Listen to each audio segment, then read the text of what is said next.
Good afternoon, everybody. Thank you all for joining. Sorry about the delay here.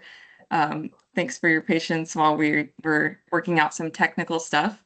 Good afternoon, and thanks for joining us for today's webinar, Insights into South Africa's Pet Food Market. My name is Dana Waters. I'm the Director of International Affairs at Pet Food Institute based in Washington, D.C. For those of you who might not be aware of the work that we do, Pet Food Institute is the trade association representing U.S. dog and cat food manufacturers. Our members account for most of the dog and cat food and treats made in the United States, representing more than a $65 billion value for domestic sales, and then over $2.4 billion for exports, which is what we're going to be talking about today. And today's session is part of our ongoing effort as cooperators in the U.S. Department of Agriculture's Regional Agricultural Promotion Program to provide the U.S. pet food industry with practical insights into key and emerging markets. And we're joined today by the folks who have made this webinar happen, our partners at LixCap and Zurcom, who have conducted the market research study. So we're joined from LixCap by Matthew Meredith. He's one of their managing partners. Matthew is a founding partner at LixCap. I don't think I've ever just called LixCap. LixCap, yeah. just Jonas. Yeah. I don't think I've ever seen what it actually the full name of it. Thank you, Matthew. He is an expert in agricultural supply chains and blended finance. He has nearly 20 years of experience. He specializes in leading U.S. market development and market access initiatives across Africa and Asia. He provides strategic advisory to industry leaders, having managed key projects for both PFI and the North American Renderers Association, our good friends, to expand our reach and activities in emerging markets. His technical expertise in agricultural trade is grounded in direct operational experience as an operator, advisor, and investor. He previously founded and scaled a national cold chain distribution company in Europe and later established the largest port-oriented cold storage facility in North Africa. This firsthand knowledge of production, storage, and logistics provides him with unparalleled insight into creating the efficient and resilient supply chains necessary for market entry.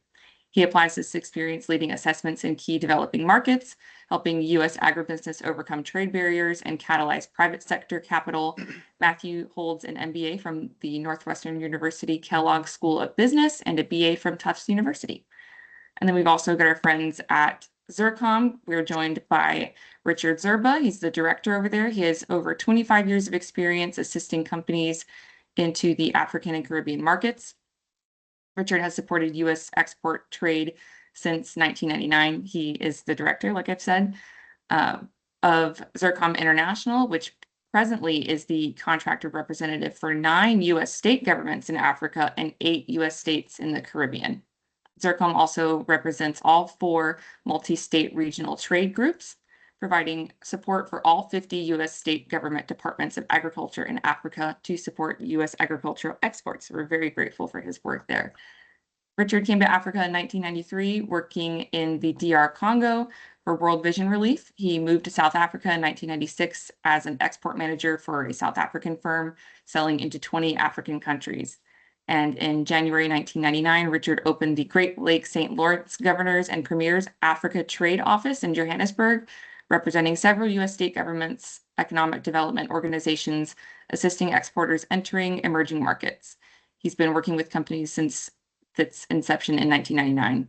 And the team assists in areas such as locating distributors and buyers for products, trade missions, and market research. Zurcom International has worked with over 4,500 different company projects in relation to international trade entering Africa and the Caribbean. The team has staff persons in 18 countries covering Africa and 9 in the Caribbean. Richard has a BA from Alberta in International Relations, an MA from the London School of Economics and International History, and an MBA from Western Ontario in International Business. And we are also joined from Zurcom by Skaniso who is an agricultural economist with Zurcom International, and she's worked there since 2020. She specializes in agribusiness projects for exporters in the United States, Brazil, and Spain, covering agricultural mechanization, production inputs, and agro-processed foods. She's successfully conducted several market surveys, developed data collection tools, analyzed data, and reported key findings to support agribusiness decision-making. She's also led teams of trade advisors across several African countries to compile relevant and timely business intelligence. And during the COVID-19 pandemic, she facilitated virtual trade missions and later participated in both in-person and virtual trade events. She holds Masters of Sciences in Agribusiness and Agricultural Economics and is currently pursuing a PhD in Agricultural Economics at the University of Pretoria. So we're wishing you all the luck with those endeavors as well. So now that we've got our introductions out of the way, I am going to pass this off to Matthew, who's going to walk you through their work. So thank you guys so much. Dana, thank you so much for the kind introduction. Thank you for reading my full bio, which is unusual. We'll give you a truncated one next time, but really a pleasure to be with you. And this was such a great collaborative opportunity with Zurcom, who has very excellent presence in South Africa. I'd also like to highlight this is among my favorite projects because we have cute dog pictures on the cover page, and we are dog owners. We're going to talk a little bit about the approach we use going into this. We're going to go through a snapshot of Morocco, and in that snapshot, a snapshot of South Africa. And as we're looking at that snapshot, things that are going to be important: pet ownership. We're going to talk a little about the competitive landscape. And then by the end of this, we get to a strategic entry plan. The product objectives are pretty straightforward. These, of course, are dictated by the terms of reference as articulated by Dana. Look at the market, look at the structure, what are the consumer trends, the competitive dynamics. This is not and this was not an assessment for the sake of an assessment. The intent was, how do we make this an attractive market opportunity for the US pet food industry? So we're looking at this in every aspect of the product objectives: market entry strategy, regulatory environment, what are the barriers, what are the constraints, and what are the opportunities? And then obviously by the end, the intent was to determine what is a recommendation for positioning, branding, and partnership. My organization primarily covered the macroeconomic assessments, the international trade environment assessments, some of the regulatory aspects, whereas when you'll see, we'll hand it over to our colleagues at Zurcom, who are really going to talk about the on-the-ground situation. For the methodology, there are data sources that we accessed in addition to collected data on the ground. There's plenty of trade-related data, able to obtain pricing and export and import, both requirements as well as costs. And then the market entry strategy is really a synthesis both of the desk study research combined with the on-the-ground research, the real in-market touch that Zurcom was able to deliver on this project.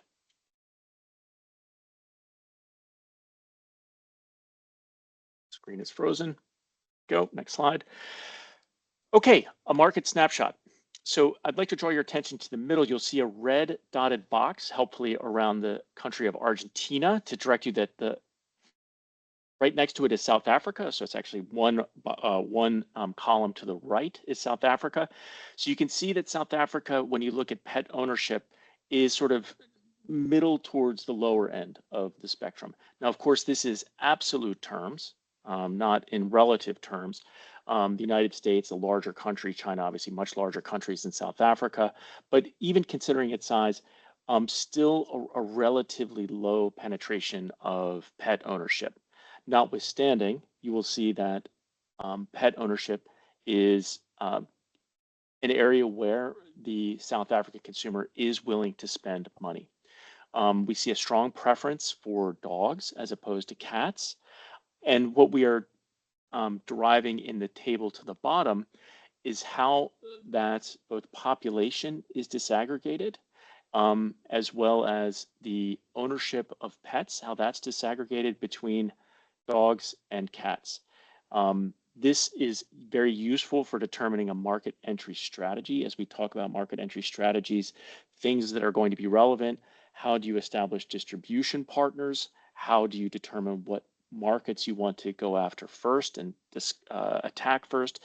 Making sure that you're overlaying your market entry strategy with the appropriate consideration for where both pets are and where the ability to purchase pet food is located.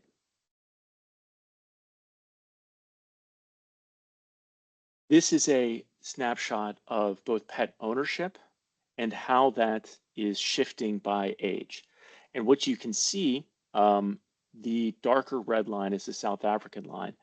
There is a higher pet ownership in sort of the 18 to 44-year-old cohort, strong drop in the 45 to 54, and then it really picks back up in the 55 plus. So of course, we can make some determinations or some extrapolations of what are we seeing, excuse me, what are we seeing, what's causing this. Among the issues, certainly potentially COVID, people looking for companionship who purchased pets during COVID, or when people are moving into retirement, so that's 55 and older, the ability to spend time with their animals. What we anticipate is actually that this upward trend in pet ownership from 18 to 44 is likely to continue. And so increasing pet ownership by age group, and where we have that drop in the 45 to 54, we expect that probably to continue to grow. So we do think that this is a growing market in terms of total pet ownership in percentage terms, and growing also in the consumer category or age demographic where there is the ability to purchase pet food. It's important to note that although South Africa is relatively developed for Africa, the overall macroeconomic situation in South Africa is reasonably modest, with actually a declining GDP in the past several years, which means purchasing power has in fact gone down. So there is an unusual confluence of events where you have a relatively large population, about 40 to 45 million. Pet ownership is reasonably prevalent. It's not the highest in the world, but it's also not the lowest. Sort of a modest ability to actually purchase pet food, or at least premium pet food. But at some point, we assume that the economic situation will improve in South Africa, as well as the penetration of pet ownership, which we think will create new opportunity for Pet Food Institute members. You will also note that a key driver of pets or pet ownership is the humanization and the companion nature of pets, which of course you as pet food experts have seen in many, many markets. That's very much the case in South Africa. That is evidenced heavily on TikTok and other social media platforms, and also in the general consciousness that pets really are a member of the family. And of course, that creates market opportunities as well, as we'll discuss in the premium ends of the segment. Key priorities. Obviously, we've just mentioned the nature of pets are family. If you have family members, nutrition and ingredient quality, very important. Dana did mention that we have a relationship with the North American Renderers Association. South Africa is one of the few countries in Africa that has an established rendering industry. Rendering is prohibited in a lot of African countries, but because South Africa does have a rendering industry that does give them the raw materials for manufacturing pet food at a modest cost basis, as opposed to other African countries that have to import almost all of the pet food ingredients. This consciousness about nutrition and ingredient quality does create opportunity, because even though South Africa has a rendering industry, it is going to be perceived both technically, will be correct, but also will be perceived that the South African sourced feed ingredients are of lower quality compared to imported inputs for pet food manufacturing. And of course, that makes opportunity for final product choice and final selection in the grocery retail aisle. Of course, veterinarians play an important role in influencing decisions. One of the recommendations is to make sure you are associating with veterinary organizations to try to get them to advocate, or to get your products, as you penetrate the South African market, into veterinary offices to ensure that you have positioned your products really to be aligned with a focus on nutrition. Despite the desire to offer great nutrition ingredients, it is a very price sensitive market. You don't get around that in South Africa. If you are trying to penetrate at any sort of scale, you're going to have a hard time unless you're coming in addressing the price sensitivity and probably coming in with a lower quality brand that you may be carrying, which is then means you're competing directly with the South African brands. So really something to be considered how and where you do your positioning of your products in the South African market. Brands do have a huge importance. Some of the brands we'll be presenting in a second, you should recognize. And then consistent stock. Those of us who have been pet owners, presumably most of us on the call know that if you try to switch between dog and cat foods, your animals may or may not accept that, and it's very difficult. So if you're importing into the country, it's important you can give that you're able to give comfort to your buyers and your resellers that you have enough inventory in market to deal with potential supply chain disruptions. And by the way, if there are questions, then feel free to raise your hand. Dana, I'm not monitoring, so if you see any questions come up, we can put a pause and answer those questions. Distribution, probably very similar to what you may see already in the domestic market and other markets. Bulk is sold supermarket and hypermarket chain. These supermarket chains are going to be stocking the local products with economy to premium to cater to their buyers and their supermarkets. There are specialized pet stores, and that has exploded. They've gone from only a few, maybe a decade ago, and now there's national chains of specialized pet stores. And certainly when you think about positioning, and in the graphic on the right hand side, certainly you're going to be familiar with Hills, Royal Canin, Ukanuba, etc. These are considered premium brands, may or may not be stocked in the supermarkets and hypermarkets, but certainly will be stocked in the specialized pet stores that are the key channel for premium and imported brands. E-commerce, rapidly growing, but when you really look at it, it's 63% of this is going through hypermarkets, probably about 20 or 30% is going through specialized pet stores, and e-commerce is growing and will continue to grow. Barriers. One of the things that we always worry about as cooperators and supporting our agricultural exporters, what are the both tariff and what are the non-tariff barriers? There's a lot of non-tariff barriers for pet food. There is a requirement for individual product registration, and that is per brand and also per within a sub within the brand, each of the sub products. So that's a pretty burdensome. If you're trying to bring in sort of a cohort of 10 different products, each one is going to need a product registration. It takes anywhere between 4 to 6 months, and that must be a registration held by a South African resident or a registered company. There are, of course, ways to deal with that, but you are partnering very early in your process doing market entry into South Africa. And I'm sure Richard can help talk about that a little further when he describes the actual how one operates in South Africa. So these are non-tariff barriers. They do create a burden. They do require some work. In addition to the non-tariff barriers, there are financial barriers articulated on the right-hand side. I don't think they may be brought up to date. I don't know if they're up to date. And Dana, now that I'm looking at this, considering the current context with the administration, I imagine the imports duties are probably even higher. Notwithstanding, the Europeans have a very, very financially substantial advantage with down to 0% duty under the trade agreements with the European Union. So we're fighting an uphill battle in the South African market, but there is opportunity. Really looking at super premium is the focus. I've said that several times so far. On the left-hand side, if you look at the green bar chart, you can see that we as American exporters were really on the upward trend from 2010 to 2015, peaking 2015, and then it's been a very substantial displacement, both with local production as well as imported volume coming from the EU. So we've really seen our market share in South Africa drop. There is awareness of U.S. brands. There are people that had pets 15 years ago that were buying U.S. brands.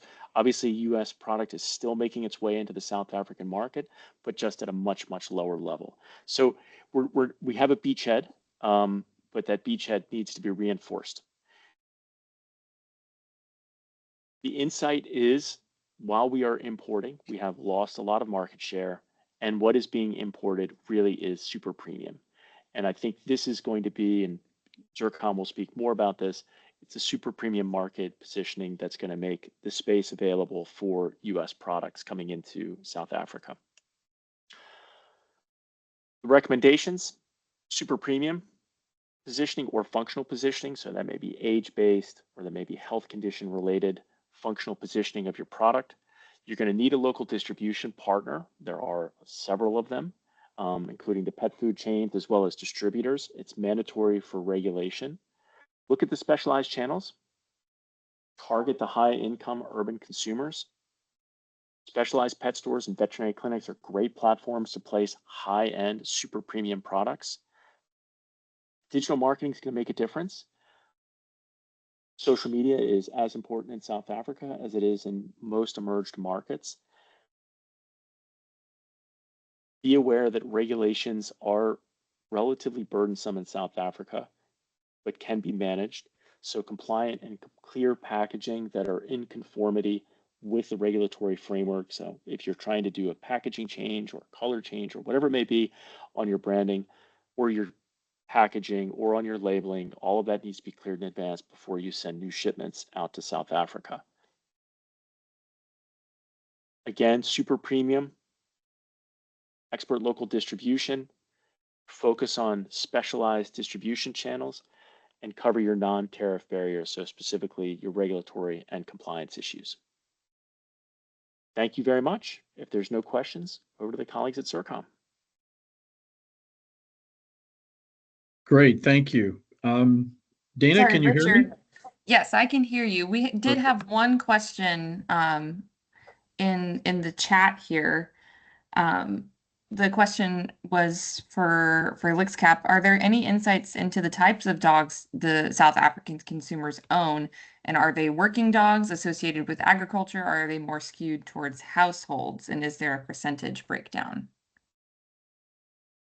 I think that's a great question for Richard. Well, Perfect. I would tell you that South Africa has a tendency toward big dogs. That is partly related to security. And so we do have a lot of Alsatians and Rottweilers and Rhodesian Ridgebacks and all kinds of big dogs. And I think that would form a larger proportion than you would find generally in the United States market. Relative to smaller dogs. So that is one aspect of the dog market that you would have to consider when you're entering. We can get the numbers for you if we can, if those numbers are findable, and I will have to go to Sikiniso about that in maybe after the program is over. Perfect. Thank you so much.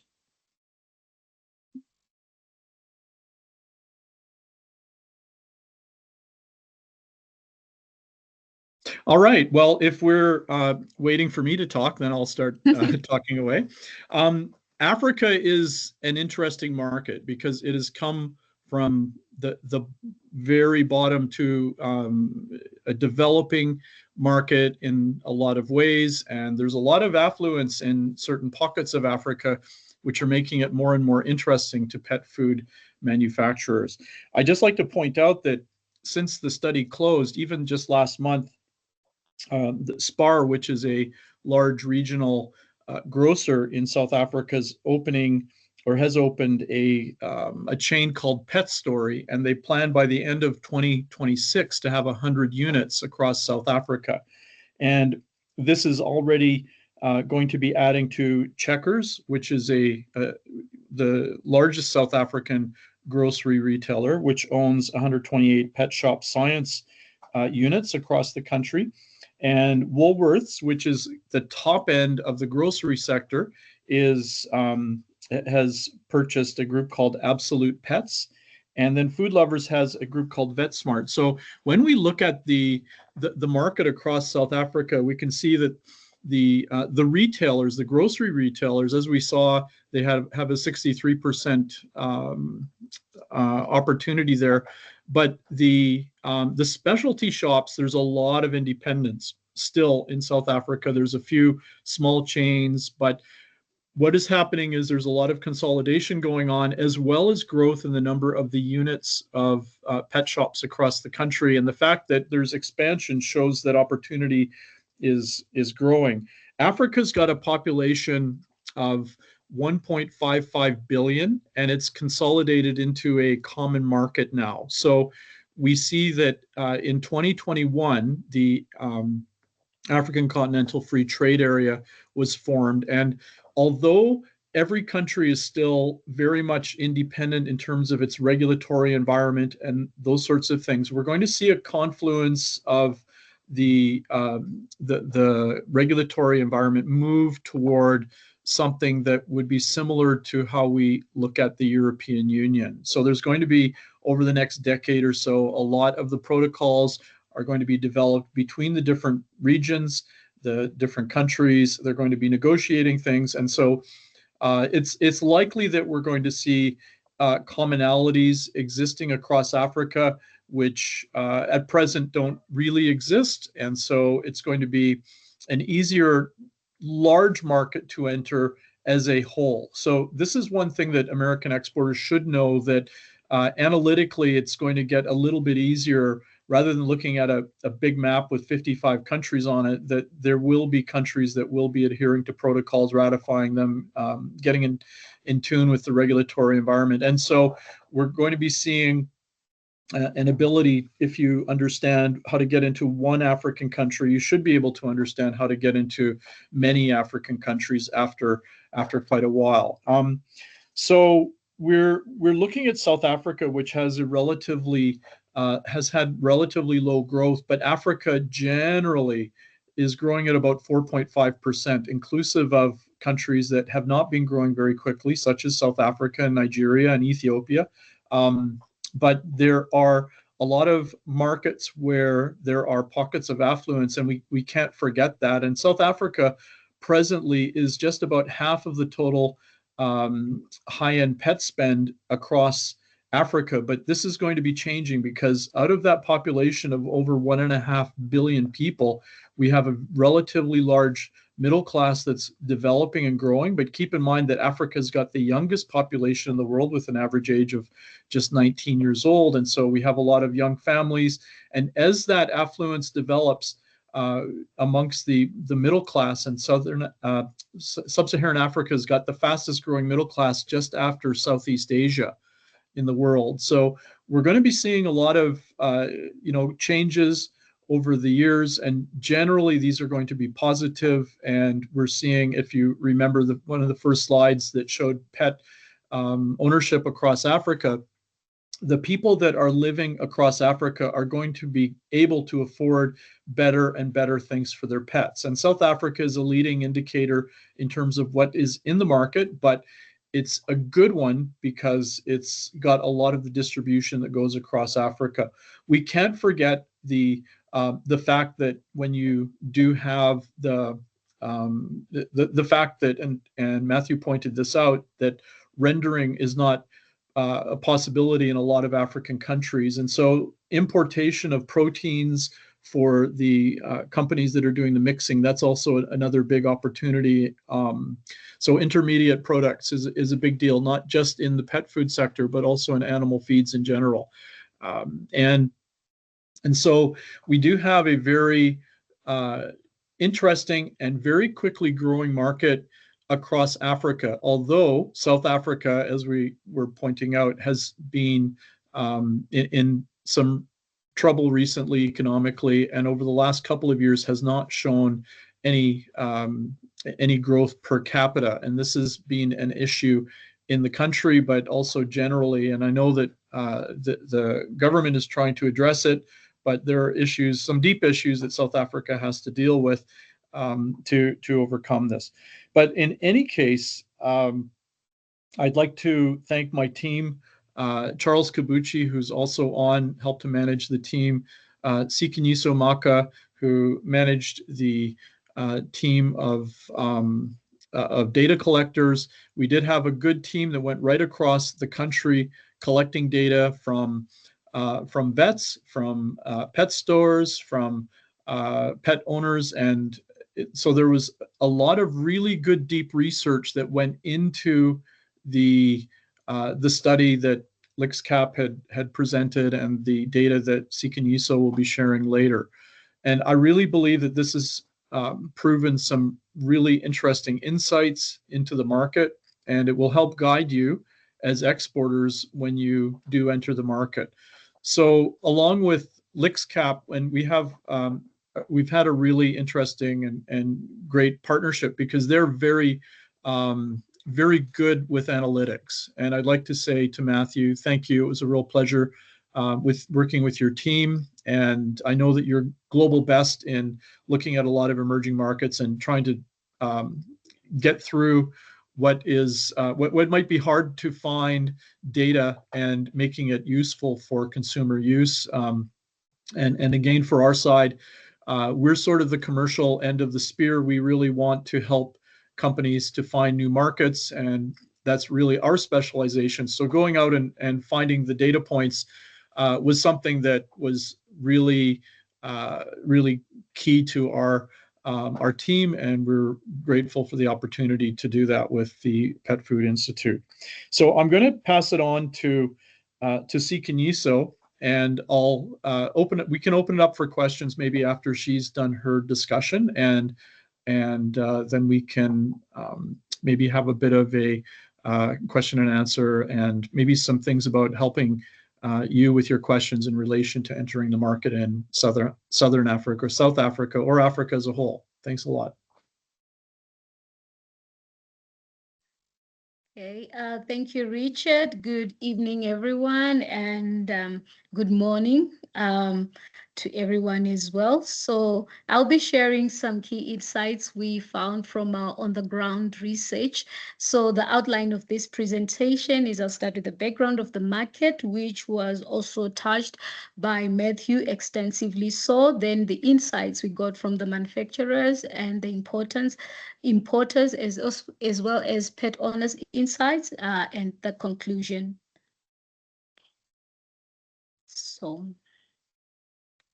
Okay, so what is there in the South African market? Matthew already spoke about this, but the South African market in summary has both imported and local products. It does have numerous brands. We have more than 22 popular dog brands and 22 cat food brands in the market, and they're found in 5 main categories, which is breed specific, breed size specific, then life stages, vet diets, as also as different types, dry, wet, and frozen food. The frozen food category is further divided into raw food, cooked food, and par-cooked food.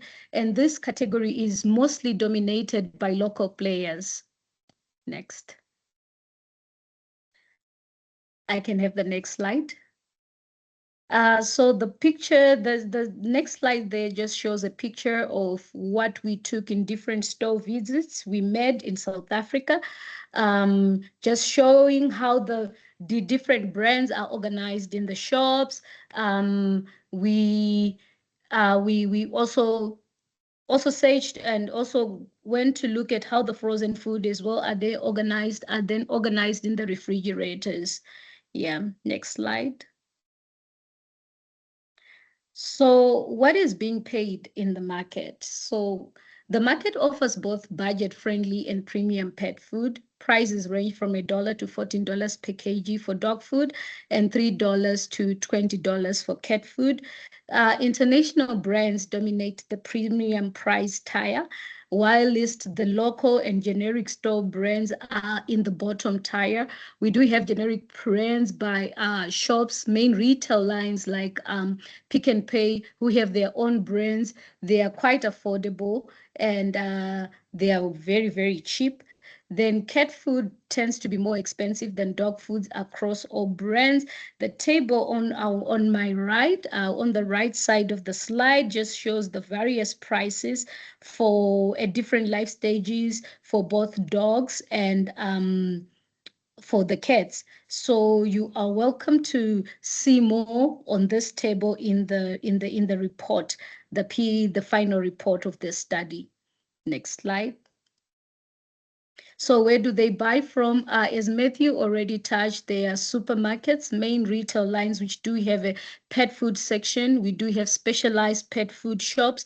We do also have the e-commerce, which is growing. So that's an example of a pet store, of an online store that I have on the left, and then the physical store that I have on the right. So pet owners can purchase from anywhere, online or physically, going into the main supermarkets or the specialized pet shops that are commonly found in most malls. Next. So how is pet food being promoted in South Africa? There's in-store promotion. If we walk into a specialized pet shop, it's easy to recognize a banner for a brand. We have vet hospitals promotional banners right on the door. We visited a couple of hospitals as we were doing our study, and you could see what they'll be promoting at that point in time. We also have social media, as Matthew has also mentioned. We do have social media influencers who are vets and who are just pet lovers. There are also paid promotions. The paid promotions, they have good content, but there is low engagement in the comment section. But there's also valuable insights shared on these platforms, be it Facebook, Instagram, TikTok, Reddit. There's a lot of information that pet owners do share across South Africa. I can have the next slide. Then manufacturers' perceptions. So we went to the manufacturers and asked them their perceptions and how they feel, what is their perception on international brands, which happens to be their competition. So from them, they indicated that there's strong preference for sourcing ingredients locally, driven by sustainability, traceability, and cost effectiveness. Though the quality is something that the pet food manufacturers we engaged in did not want to engage much about. But as Matthew indicated in his presentation, some of the ingredients are of low quality. Then pet food, the manufacturers themselves, they import select ingredients, particularly premium meats or exotic proteins to enhance specialized product lines. Manufacturers, they describe the market as highly competitive market. They do appreciate that they are both local and international brands, which are highly competitive in this market. They also acknowledge that there are opportunities that do exist when supply chain disruptions are affecting existing brands. We had an example earlier this year when we're doing this survey where an experience of the retailers complaining about Royal Canin being scarce in the market at that time. That was early this year when we did the study. Then according to the manufacturers, the success in this market depends on competitive pricing, clear product differentiation, and substantial marketing investments. Next slide. So we also had a chance to talk to the importers, the key importers in the market, and we asked them what are their perceptions and their experiences on the competitive landscape, their top supplying markets, what are their perceptions on private label, which is rising into prominence, and is there room for US products, and what are the trends that are shaping demands? So for the competitive landscape, they indicated that the market is highly competitive with established brands, and this is the same thing this is the same sentiment that was also shared by the manufacturers themselves. So the importers we engaged with who were able to participate in our study indicated that their top supplying markets are US, Canada, and Czech. So for US, they say US products are cheaper than the products from Canada, whereas for Czech, Czech Republic is cheaper than the US and Canada brands. So with regards to private labels, yes, it's rising into prominence, and we are also seeing what Richard is also, he also gave example of Spa owning Pet Story, the main retail lines, and then we also have Woolworths, a retail market, which has acquired Absolute Pets, a specialized pet shop, and then we also have Checkers, which now owns more than 120 shops, pet shop science shops across South Africa. So again, the question is there room for US product? According to the importers, the answer is yes. If the pricing and the quality meet the market demands, then what are the trends that are shaping the demands? According to the importers, there is buzz on raw and organic pet food that is growing. But also dry food still dominates the market due to affordability. Next slide.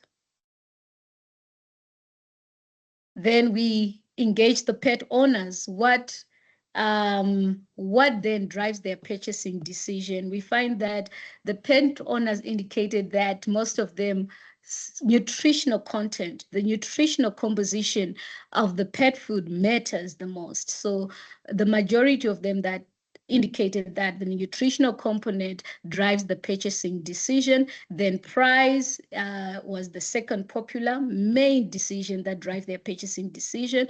Then brand reputation was indicated by 17% of the pet owners. Then we have vet recommendation being indicated by 2% of the pet owners, and then availability of the products being the main determining factor indicated by 2% of the pet owners we interviewed. Next slide. So for nutritional composition, pet owners in South Africa are increasingly getting interested in the nutritional composition of what they feed their dogs or cats.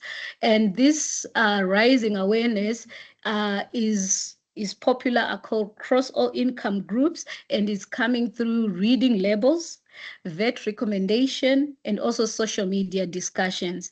So we went on to find out how many of these pet owners really take time to engage with the content that is behind them, that is in the packaging, which shows the nutritional composition. So we had 46% indicating that they do read, 27% indicated that they sometimes read, and we do have 27% indicating that they do not read. So those who read, they read to check for harmful ingredients or chemicals. And those who also read are also owners of picky eaters. So they are really conscientious of what they're feeding their dog or their cats. So then who then reads for those who do not read? So those who do not read indicated that the labeling is overwhelming, it's extensive, it's tiny. On the right side of the slide, I showed a picture of the labeling we took in one of our in-store visits.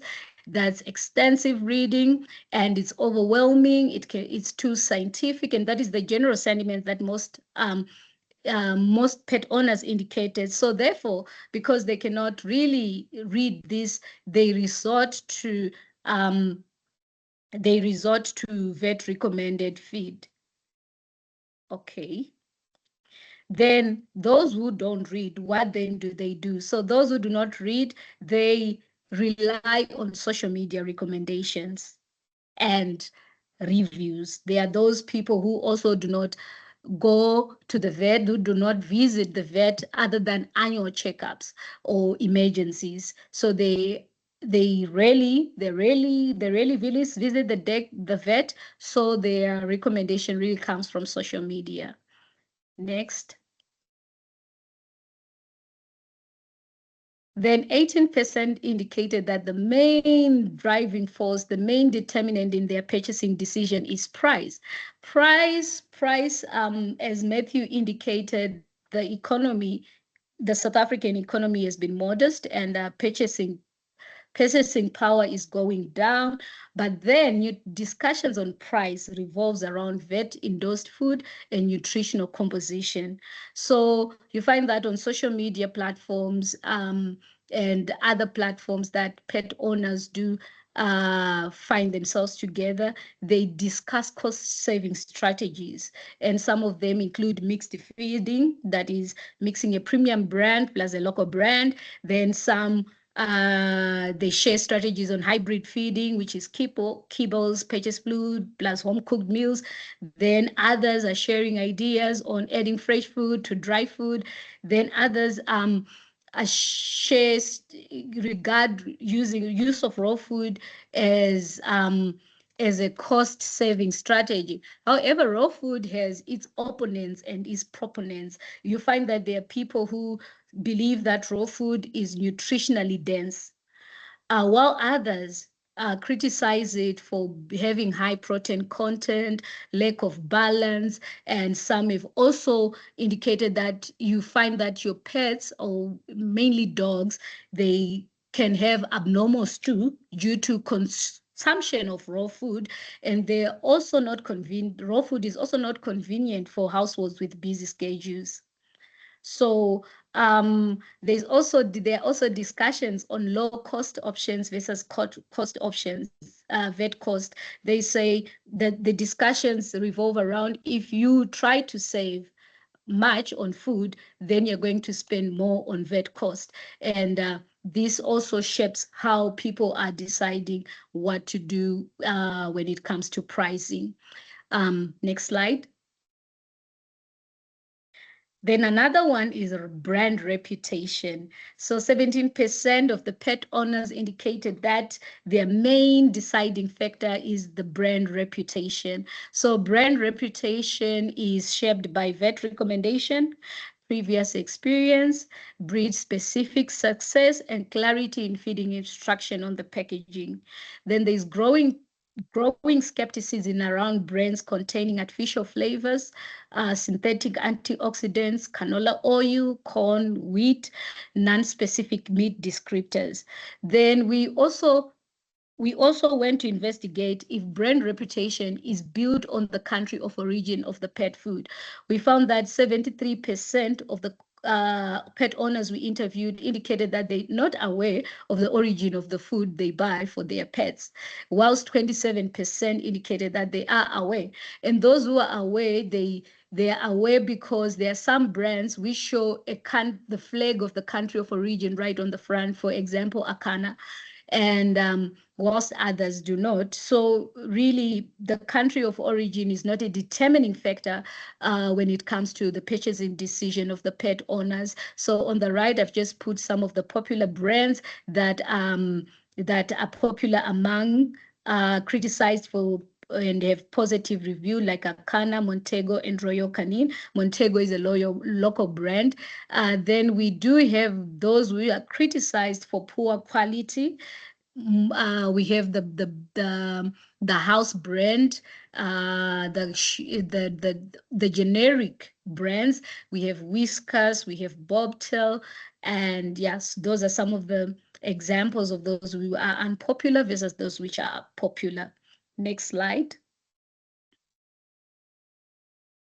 So availability is a determining factor for only 2% of the respondents, because the market is a wide array of options, as Matthew already indicated, and the user experience is diverse. What works for one might not work for the other.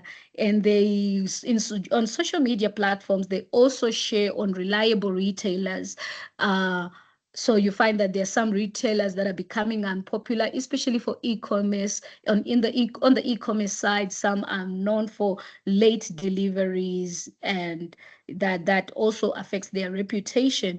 Then vet recommendation. This is mostly for pet owners who do use vet recommendation as their main deciding factor when purchasing pet food, are those who also buy premium brands.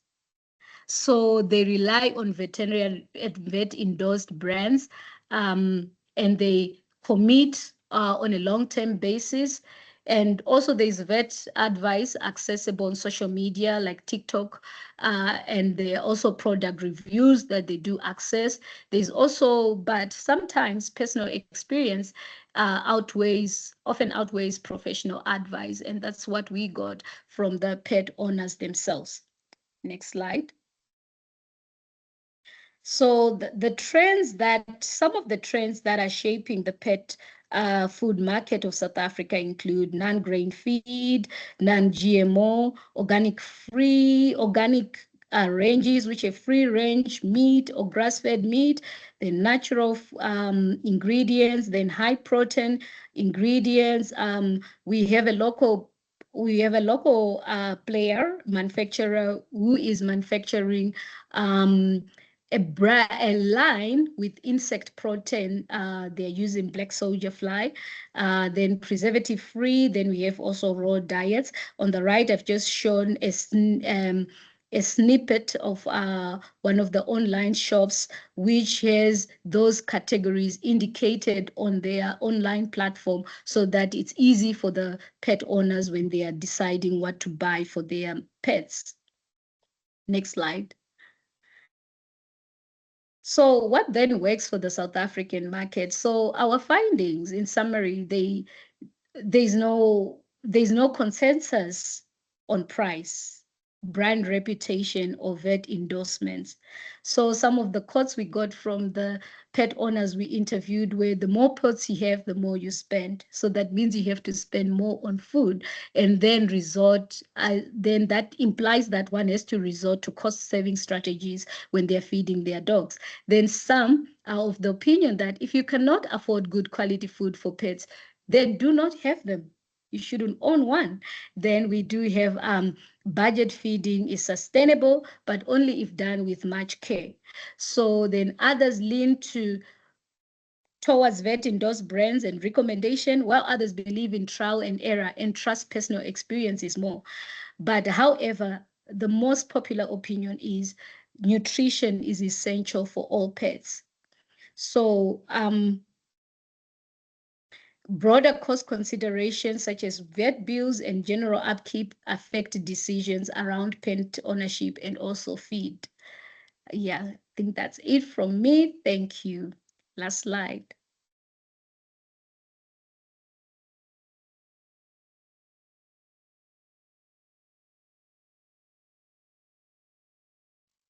Okay, thank you very much. I think we'll get into some Q&A. I saw one pop up in the chat a little while ago. I think this is for LixCap. Can you remind us of the sample size of pet owners, please?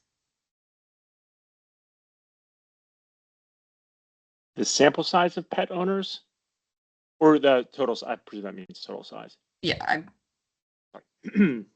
Yes. Total pet ownership is about 9 million in South Africa. All right.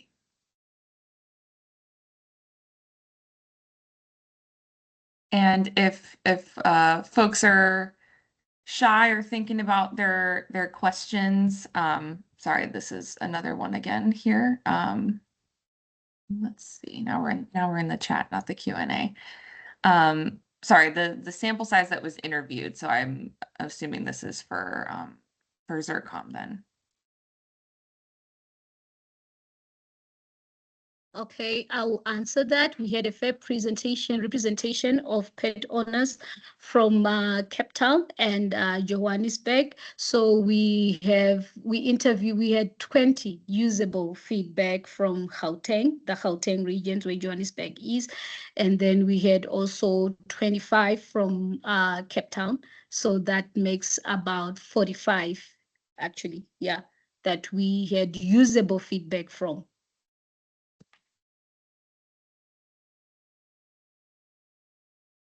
Perfect. Thank you very much. Let me get my camera back on here. Well, if folks are too shy to ask their questions in person, or sorry, not in person, on the call here, if you want to have follow-up questions after the fact, we'd be happy to share contact info and pass you along to whoever can answer your questions. I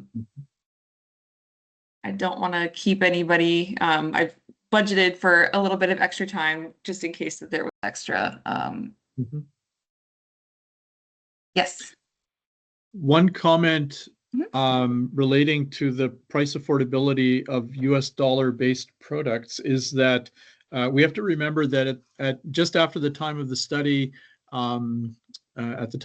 we had a much higher dollar, and the rand has strengthened significantly since then.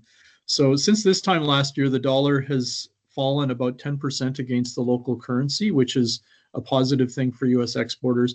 And then we also have to remember that South Africa does not have a bilateral tariff agreement with the United States, as do a lot of the other African countries. You might remember that the administration proposed relatively high tariffs against a lot of countries. They came forward and said, we'll allow your product in for a relatively low or zero rated amount. And then they got rated again by 10 or 15% entering the US market. So South Africa presently has a duty that is 20%, but this could come lower if South Africa and the United States have a agreement, and similar to a lot of the other African countries that we're working with. And so if we look at the blended cost of the drop in tariffs and the drop in the dollar, we're looking at American product getting into a lot of countries of Africa by about 20% less this time now than last year, if the new tariff levels have been ratified by the different parliaments in the different countries. So it's interesting to watch that landscape, and I think that we're likely to see a lower American dollar over the coming year or two, and this is something that's going to affect our exporters coming into the market. Thank you for the reminder and the context there, Richard. That's really important to keep in mind, and we at PFI will definitely be keeping an eye on that, and in addition to any other changes in attitude. Of course, our original, pardon?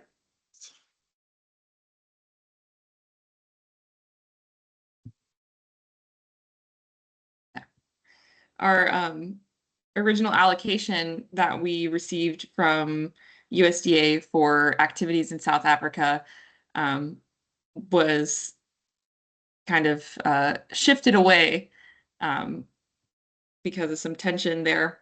But we hope to get that back pretty soon, because of course, as we've seen from these presentations today, there really is a lot of opportunity there for U.S. exporters. So we're anxious to get back in the game there. But in the meantime, you don't need to wait for PFI to engage in the South African market when you have reliable partners like Zurcom and LixCap. So if there's not any other questions, I will lead us out here. So thank you everybody so much for joining the webinar today. And thank you especially, sorry, Skinny, so yes.